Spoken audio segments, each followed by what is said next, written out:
करने वाले हैं अपने बीए पार्ट 3 का सेकंड पेपर, प्रतिनिधि पाश्चात्य राजनीतिक विचारक। और सबसे पहले हम आपको बता दें कि इस पेपर के लिए जो महत्वपूर्ण आपकी पुस्तकें होने वाली हैं। सबसे पहले प्रमुख पुस्तक है डॉक्टर प्रभुदत्त शर्मा की पाश्चात्य राजनीतिक विचारक।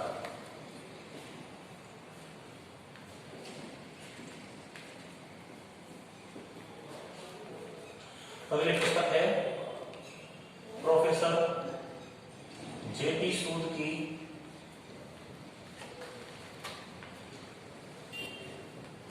पश्चिमी राजनीतिक चिंतन।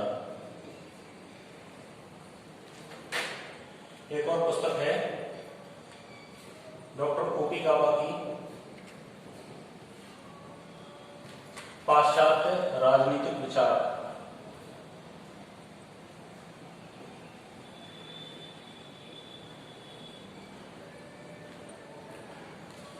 और इसके अलावा अंत में है हमारे बीएल पड़िया की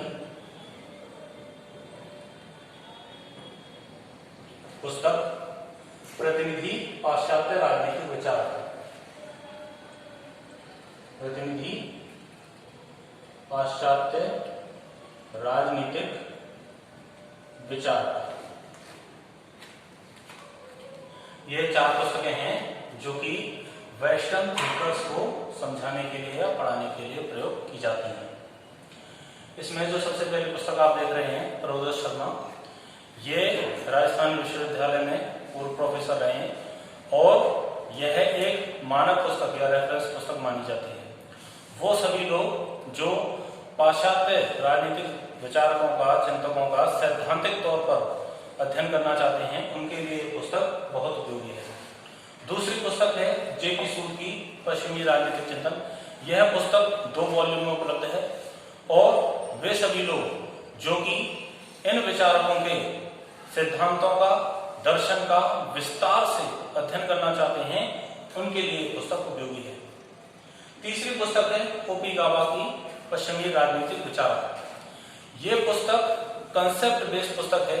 इसमें जीवनी पर, कथनों पर बल देने की बजाय जो उनका मूल मर्म है, मूल सिद्धांत जो है, उस पर ही मुख्य बल इसमें दिया गया है। तो इसमें आपके कंसेप्ट को क्लियर करने के लिए जो बेस्ट बुक है वो है ओपी गाबा की। और अंत में है बीएल पड़िया की प्रतिनिधि पाश्चात्य राजनीतिक विचारक।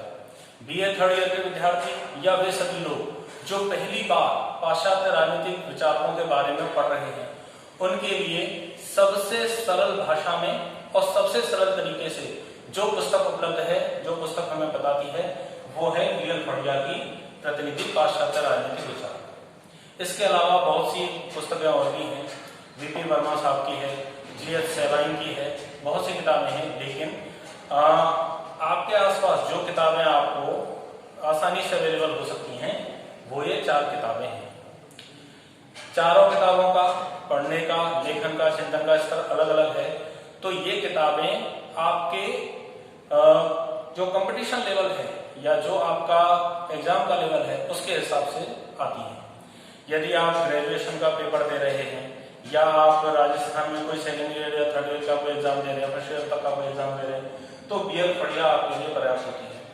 यदि इससे ऊपर आप नेट वगैरह का कोई एग्जाम दे रहे हैं, यूपीएससी का कोई एग्जाम दे रहे हैं, यूपीपीसीएस का कोई एग्जाम दे रहे हैं, तो ओपी गाबा, पीडी शर्मा और जेपी सूद, ये किताबें उसके लिए चलती हैं। और यदि ऐसा है कि आप कोई रिसर्च कर रहे हैं, प्रॉपर पीएचडी वगैरह कुछ कर रहे हैं, तो जेपी सूद और पीडी शर्मा, ये दोनों किताबें उसके लिए आदर्श मानी गई है।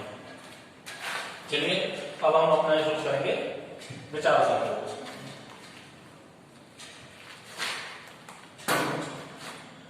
आज हम जिनके बारे में अध्ययन करने जा रहे हैं वो हैं हमारे पहले विचारक प्लेटो। प्लेटो के बारे में आज आपको थोड़ा विस्तार से हम समझाएंगे, इनके जीवन परिचय के बारे में पढ़ेंगे। सबसे पहले जान लेते हैं कि प्लेटो कौन है। प्लेटो को राजनीतिक दर्शन का पिता माना जाता है। जिस पाश्चात्य राजनीतिक चिंतन को आज हम पढ़ रहे हैं, उस पाश्चात्य राजनीतिक चिंतन की व्यवस्थित तरीके से शुरुआत प्लेटो से ही मानी जाती है। प्लेटो कौन थे? प्लेटो राजनीतिक दार्शनिक थे जो आज से लगभग 2400 वर्ष पहले एथेंस में, हमारे जो वर्तमान में यूनान में, ग्रीस में है, एथेंस नामक नगर राज्य में पैदा हुए थे। आज से लगभग 2400 वर्ष पहले, ईसा से भी 400-500 वर्ष पहले हमारे यूनान में छोटे छोटे नगर राज्य हुआ करते थे, सिटी स्टेट, जिनको यूनानी भाषा में पोलिस भी कहा जाता था। इन नगर राज्यों की खासियत क्या थी? वर्ड पर फोकस करें हम, नगर राज्य, नगर राज्य, इसको इंग्लिश में हम कहेंगे सिटी स्टेट। नगर हैं क्योंकि नगर के जैसे इनका छोटा क्षेत्रफल है, छोटी आबादी है, और राज्य इसलिए हैं क्योंकि अपने आप में स्वतंत्र थे, संप्रभु थे। इनकी तुलना प्राचीन भारत के गणराज्यों से की जा सकती है। ये थे हमारे सिटी स्टेट, जैसे कि एथेंस है, स्पार्टा है, मेगरा है, एजाइना है, क्रीट है। इस प्रकार के कई नगर राज्य थे। हर नगर राज्य की आबादी 5 से 6 हजार के बीच में हुआ करती थी। ऐसा ही एक नगर राज्य था हमारा एथेंस। ऐसा ही एक नगर राज्य कौन सा था हमारा? एथेंस। एथेंस में आज से 428 ईसा पूर्व में प्लेटो का जन्म हुआ था। प्लेटो के जो पिता थे, इनके पिता का नाम था एरिस्टोटल। पिता का नाम क्या था? एरिस्टोटल। और इनकी माता का नाम था पेरिक्योनी।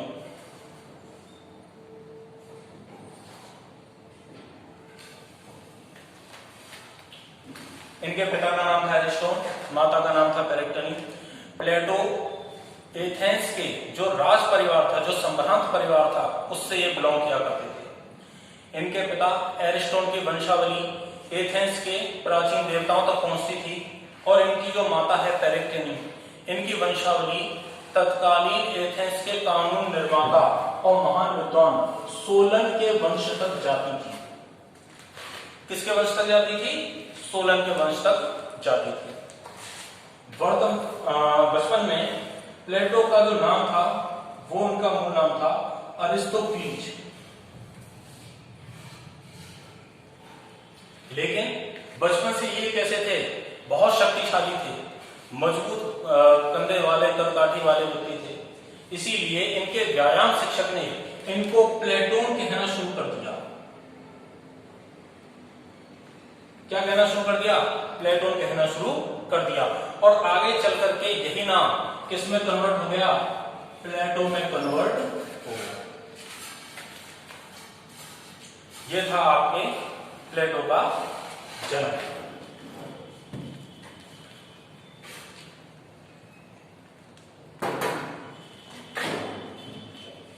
प्लेटो की प्रारंभिक शिक्षा दीक्षा आपके एथेंस में ही हुई, और जिस समय ये पैदा हुए उस समय पर एथेंस और स्पार्टा के बीच में पेलोपोनेशियन वॉर चल रही थी।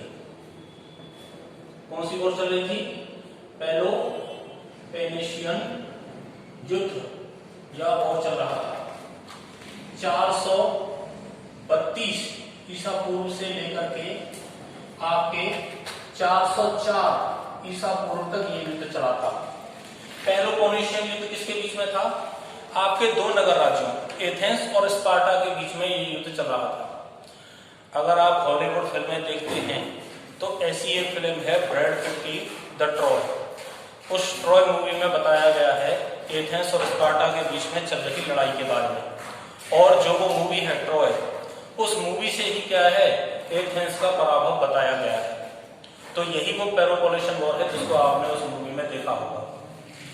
पेलोपोनेशियन वॉर आपके स्पार्टा और एथेंस के बीच में चली। लगभग 30 वर्ष का ये युद्ध था, और इस युद्ध में अंत में 404 ईसा पूर्व में एथेंस की पराजय हो गई। एथेंस की पराजय होने के साथ ही आम जनता में, आम लोगों में वहां के प्रजातांत्रिक शासन प्रणाली के बारे में आक्रोश पैदा होने लग गया, विद्रोह पैदा होने लग गया। उस समय पर जो आपके प्लेटो थे, ये प्रसिद्ध राजनीतिक चिंतक सुकरात के शिष्य हुआ करते थे। सुकरात ने पूरे एथेंस में राजनीतिक चर्चाओं का इतना द्वंद्व पैदा किया, इतना उद्वेग पैदा किया कि लोग अपनी प्रजातांत्रिक सरकारों के खिलाफ आवाज उठाने लगे, उनके बारे में चिंतन मनन करने लग गए थे। 404 ईसा पूर्व में एथेंस में एक क्रांति हुई जिसमें प्रजातांत्रिक शासन प्रणाली को ध्वस्त कर दिया गया और इस प्रणाली के ध्वस्त हो जाने के बाद एथेंस में एक नई शासन प्रणाली लागू हुई जिसे 30 व्यक्तियों का शासन कहते हैं। उसे क्या कहा जाता है? 30 व्यक्तियों का शासन कहा जाता है। ये जो क्रांति थी ये सुकरात के विचारों से प्रेरित थी, वो इसमें एक अहम कारक थे और प्लेटो चूंकि इनका एक बहुत बड़ा शिष्य था तो इस क्रांति में प्लेटो का भी बहुत बड़ा योगदान माना गया। 30 व्यक्तियों का शासन लागू हुआ। इस शासन में प्लेटो को भी एक अच्छा पद दिया गया, लेकिन यह शासन आपके महज 4 वर्ष तक ही टिका रहा। इसके बाद क्या हुआ?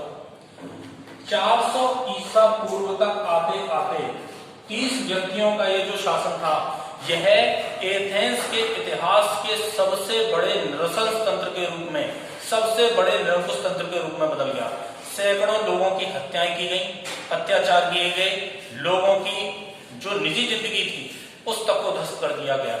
और इसके बाद क्या हुआ कि 400 ईसा पूर्व में एथेंस में एक और क्रांति हुई जिसमें वापस प्रजातांत्रिक शासन प्रणाली को स्थापित कर दिया गया। तो इस प्रकार क्या होती है आपके प्रजातंत्र की वापसी। 400 ईसा पूर्व में आपके 30 व्यक्तियों का शासन का अस्तित्व समाप्त हुआ और आपके प्रजातांत्रिक शासन प्रणाली की पुनः स्थापना हो गई। अब चूंकि प्रजातांत्रिक शासन प्रणाली वापस आई तो उन सभी लोगों को सजा दी गई जो कि 404 ईसा पूर्व की प्रजातंत्र के खिलाफ वाली क्रांति में शामिल थे और इनमें सबसे पहले पकड़े गए सुकरात और सुकरात के सभी शिष्यों को सजा दी गई। सुकरात को जेल में डाल दिया गया, उन्हें तरह तरह की यातनाएं दी जाने लगी और अंत में उन्हें सजा के तौर पर मृत्यु दंड की सजा दे दी गई। सुकरात चूंकि स्वयं ये कहते थे कि व्यक्ति को राज्य के कानूनों का पालन करना ही चाहिए, भले ही वो शासन प्रणाली कैसी भी हो, क्योंकि बिना राज्य के व्यक्ति का जीवन कैसा हो जाएगा, बिल्कुल ही अपाहिज हो जाएगा। अब जब उनको मृत्यु सजा दी गई और उनको जहर का प्याला दिया गया तो सुकरात ने स्वयं अपने हाथों से वो जहर का प्याला पिया। वो इसलिए पिया क्योंकि उन्होंने स्वयं ये कहा कि यदि मैं खुद ही अपने का बताए शिक्षाओं की, अपनी बताए सीखों का अनुकरण नहीं कर सकता तो मेरी बताई शिक्षाओं का कोई भी अनुकरण नहीं करेगा। ये कहते हुए उन्होंने उस सरकार के कानून का आदेश का पालन किया और स्वयं ही विष का प्याला पी लिया। सुकरात की मृत्यु के बाद प्लेटो ने भी एथेंस को छोड़ देना मुनासिब समझा।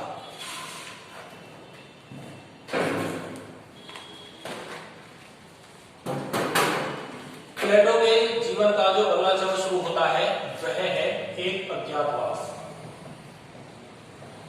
और ये इनका अज्ञातवास चलता है 399 ईसा पूर्व से लेकर के 387 ईसा पूर्व तक। सुकरात के मरने के बाद आपके प्लेटो ने एथेंस को छोड़ दिया। अगले 12 वर्षों तक वो भटकते रहे।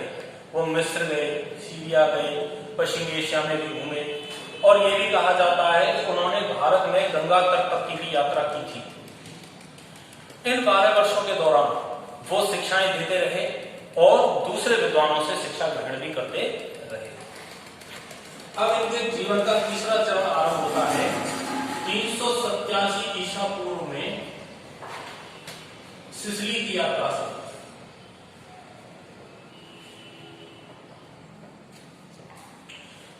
आप सभी जानते हैं सिसिली हमारा इटली के निकट स्थित है।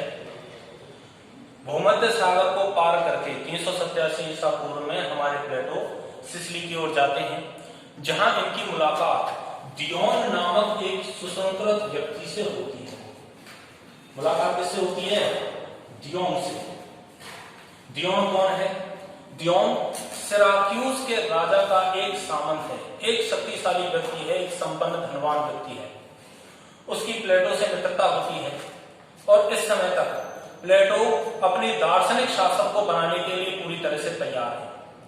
वो एक ऐसा शासक चाहते हैं जिसे वो अपने दर्शन शास्त्र की शिक्षा दे सके और उसे एक आदर्श राजा और आदर्श शासक बना सके, एक महान दार्शनिक शासक बना सके।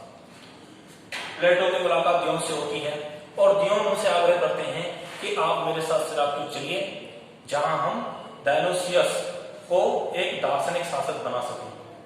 दियोन के आग्रह पर हमारे प्लेटो सिराक्यूस की यात्रा करते हैं। सिराक्यूस की यात्रा करते हैं जहां उनकी मुलाकात होती है डायोनिसियस से।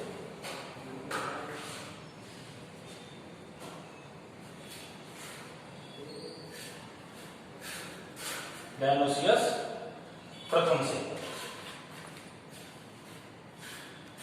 चलिए, डायोनिसियस प्रथम को प्लेटो दार्शनिक शासक बनाने का संकल्प ले लेते हैं, उनको दर्शन शास्त्र की शिक्षा देने लगते हैं। लेकिन उम्र दराज हो चुके डायोनिसियस के लिए अब यह बहुत मुश्किल था कि वो दर्शन शास्त्र को ग्रहण कर सके। इसके अलावा प्लेटो ने वहां रह करके डायोनिसियस के निरंकुश शासन की उपेक्षा करना शुरू कर दिया और रोजमर्रा के शासन व्यवस्था में भी हस्तक्षेप करना शुरू कर दिया। ये बात डायोनिसियस के जो राज दरबारी थे, सामंत थे, उनको बिल्कुल भी नहीं बची और उन्होंने डायोनिसियस के कान भरने शुरू कर दिए। उन्होंने ये भड़काया कि इस दार्शनिक विद्वान को दियोन लेकर आया है, दियोन आपकी शासन सत्ता पर कब्जा करना चाहता है या फिर ये प्लेटो ही आपकी जगह शासक बनना चाहता है। डायोनिसियस ने क्या किया? डायोनिसियस ने अपने जो राज दरबारी थे उनकी बातों का अनुकरण किया और दियोन को देश निकाला दे दिया, देश से क्या कर दिया? निर्वासित कर दिया।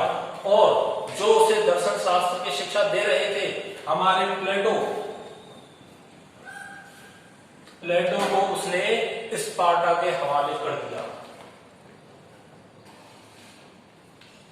याद रहे, पेलोपोनेशियन वॉर हमारी खत्म हुई थी, स्पार्टा जीत गया था और उसके बाद 30 व्यक्तियों का शासन आया था, लेकिन स्पार्टा और एथेंस की दुश्मनी समाप्त नहीं हुई थी। इसीलिए डायोनिसियस ने प्लेटो को स्पार्टन्स के हवाले कर दिया। चूंकि ये पढ़े लिखे थे, विद्वान आदमी थे, इसलिए स्पार्टन्स ने इनको मारना तो उचित नहीं समझा, लेकिन उन्होंने प्लेटो को एक टापू जिसका नाम था एजाइना के टापू पर इनको बेच दिया, एक दास के रूप में। एजाइना टापू पर 1 वर्ष तक इन्होंने एक दास का जीवन जिया और जहां से उनके ही एक मित्र अर्केतीस ने उनको मुक्त कराया था। मुक्त होने के बाद 386 ईसा पूर्व में आपके प्लेटो वापस आते हैं एथेंस। 386 ईसा पूर्व में वो वापस कहां आते हैं? एथेंस आते हैं। अब तक प्लेटो एक महान दार्शनिक शिक्षक के रूप में प्रसिद्ध हो चुके हैं और उनके जो छात्र हैं उनकी एक बहुत बड़ी संख्या है। उनके सभी छात्रों ने पैसे इकट्ठे किए और ये सोचा कि वो अर्केतीस को इसकी रकम देंगे जिस रकम के बेस पर उन्होंने प्लेटो को आजाद कराया है, दास के रूप से मुक्त किया है। सभी छात्रों ने पैसा इकट्ठा किया और अर्केतीस को देना चाहा, लेकिन उसने ये पैसा लेने से मना कर दिया। तो इस धनराशि का क्या किया जाए? इस पैसे से एथेंस के निकट ही उन्होंने एक बगीचा खरीदा, एक बहुत बड़ा जंगल खरीदा अकादेमस के नाम से, और इसी जंगल में उन्होंने अपनी पहली शिक्षण संस्था की स्थापना की, जिसको हम कहते हैं अकादमी। जिसको हम क्या कहते हैं? अकादमी। आजकल आप लोग सुनते हैं हर कोचिंग सेंटर के नाम के पीछे या ज्यादा स्कूलों के नाम के पीछे अकेडमी लिखा हुआ होता है। ये अकेडमी है, वो अकेडमी है। ये जो अकेडमी शब्द आया है वो अकेडमी शब्द यहीं से आया है। अकेडमी क्या था? अकेडमी यूरोप का प्रथम विश्वविद्यालय कहा जाता है और आपकी जो ग्रेजुएशन की शिक्षा होती है, जिसे हम BA, BSc, BCom वगैरह जो कहते हैं, इसको अकादमिक एजुकेशन ही कहा जाता है। ये अकादमी थी जिसमें गणित, ज्योतिष शास्त्र, राजनीति शास्त्र, जितने भी ये विषय हैं, इन सब का सैद्धांतिक अध्ययन या ज्ञान करवाया जाता था। अकादमी की खास बात क्या है? अकादमी में जो मुख्य विषय था वो था हमारा गणित और ज्योतिष शास्त्र। अकादमी के दरवाजे पर ही लिखा हुआ था कि जिस व्यक्ति को गणित का ज्ञान नहीं है वो अकादमी के अंदर प्रवेश नहीं करेगा। अकादमी बन जाने के बाद प्लेटो का जो शेष जीवन था वो शेष जीवन अकादमी में ही बीतने लगा।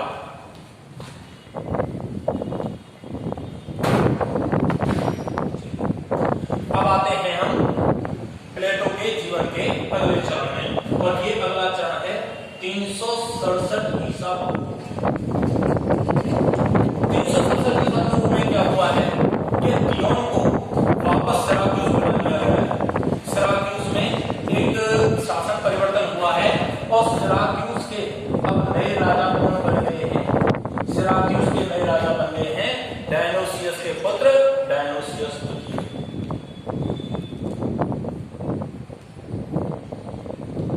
डायनोसियस द्वितीय 367 ईसा पूर्व में दियोन पुनः आग्रह करता है प्लेटो से कि वो आए और डायनोसियस द्वितीय जो कि एक युवा है, नौजवान है, इसको क्या दें? दर्शन शास्त्र की शिक्षा दें, इसको एक दार्शनिक शासक बनाने का प्रयास करें। प्लेटो आते हैं, हालांकि उनका पिछला अनुभव कोई ज्यादा अच्छा नहीं रहा था, लेकिन फिर भी वो प्रयास करते हैं और 367 ईसा पूर्व में प्लेटो सिराक्यूस के लिए अपनी दूसरी यात्रा प्रारंभ करते हैं। इस बार क्या होता है कि इस बार प्लेटो आते हैं और वो राजा डायनोसियस द्वितीय को और उनके सारे राजदरबारियों को ज्योमेट्री के बारे में सिखाने लग जाते हैं। और उस समय ज्योमेट्री एक नया विषय था और इसका इतना बड़ा क्रेज बनता है कि जितने भी आपके राजदरबारी जो थे वे सभी राजदरबारी जमीनों पर आड़ी तिरछी रेखाएं, त्रिभुज की, वर्गाकार की, समचतुर्भुज, ये सारी आकृतियां बनाने लग जाते हैं और उन्हें ये लगता है कि अब वो अपने दार्शनिक शासन को प्राप्त कर सकते हैं। लेकिन प्लेटो की ये शिक्षा ज्यादा लंबे समय तक स्थायी नहीं रह पाती है। होता वही है जो इतिहास में पहले हुआ था, राजदरबारी फिर से डायनोसियस द्वितीय के भी कान भरने लग जाते हैं। डायनोसियस द्वितीय की उम्र है 30 साल और इस उम्र में ना तो वो छोटे छात्र की भांति पढ़ना लिखना चाहता है और ना ही वो एक बुजुर्ग की भांति ज्ञान लेना चाहता है। इस उम्र में उसमें ज्ञान लेने की क्षमता तो नहीं है, लेकिन उसके अंदर जोश और आक्रोश बहुत है।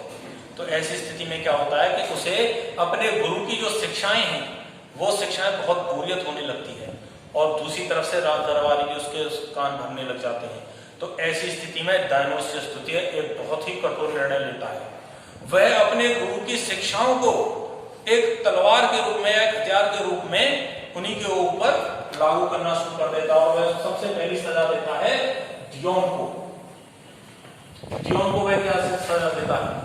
प्लेटो ने इसको शिक्षा दी थी संपत्ति और पत्नियों के साम्यवाद की, जिसमें प्लेटो ने खुद कहा था कि संपत्ति सबकी संपत्ति मानी जानी चाहिए, राजा की अपनी कोई संपत्ति नहीं होनी चाहिए और एक की पत्नी सबकी पत्नी मानी जानी चाहिए कि राजा की अपनी कोई पत्नी या परिवार भी नहीं होना चाहिए। इसी तर्क का सहारा लेते हुए डायनोसियस द्वितीय दियोन की संपत्ति को उसके साथियों और मित्रों में बांट देता है और उसकी पत्नी का विवाह अपने ही एक दूसरे सामंत के साथ कर देता है। और दियोन को एक बार फिर से निर्वासित कर दिया जाता है, देश निकाला दे दिया जाता है और जाते समय डायनोसियस उससे कहता भी है कि आपको इसे अपना एक लंबा अवकाश समझना चाहिए, ऐसा अवकाश जिसमें आपको संपत्ति और परिवार की कोई चिंता नहीं होगी, आप दुनिया भर में ज्ञान लेते फिरेंगे। प्लेटो कुछ नहीं कर सकते थे, प्लेटो उस समय वहीं थे, वो कुछ नहीं कर सकते। उन्होंने ही अपने शिष्य को सिखाया था कि इस दार्शनिक शासक को संपत्ति और पत्नी रखनी नहीं चाहिए। लेकिन जब उन्होंने देखा कि उनके छात्र ने उनके ही मित्र की संपत्ति हरण कर ली है और उनकी ही पत्नी का दूसरी जगह विवाह कर दिया है, तो वो अब कोई कुछ भी बोलने की स्थिति में नहीं रह गए। वो निराश हो गए और इस निराशा के अंधकार में क्या हुआ, वो वापस लौट करके हमारे एथेंस आ गए।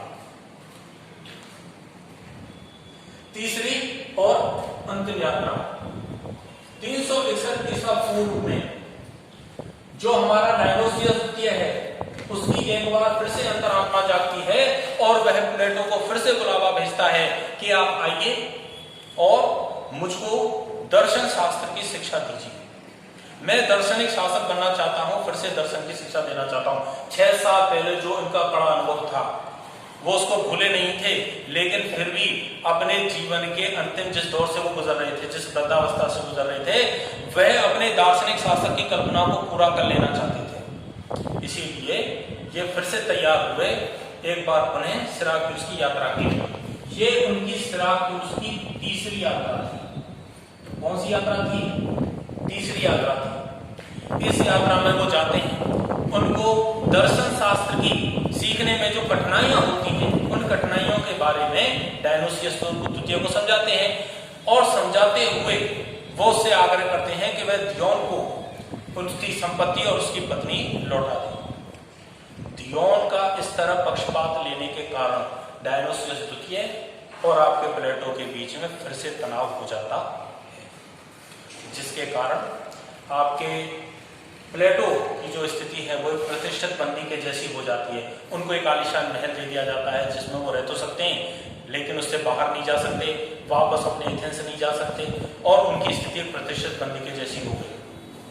अंत में अपने कुछ मित्रों के सहयोग से वो सिराक्यूस से वापस यहाँ आने को तैयार हो जाते हैं। इस प्रकार जिस दार्शनिक शासक की वो बात कर रहे थे, उस दार्शनिक शासक को बनाने में उनके जो 3 प्रमुख प्रयास थे वो विफल हो जाते, और अंत में 81 वर्ष की आयु में उनका देहांत हो जाता। यह है हमारा प्लेटो का जीवन परिचय। किसी भी विचारक को समझने के लिए बहुत महत्वपूर्ण होता है कि हम उसके जीवन को समझें, उसके जीवन के कड़े अनुभवों को समझें। इसी से हमें उसके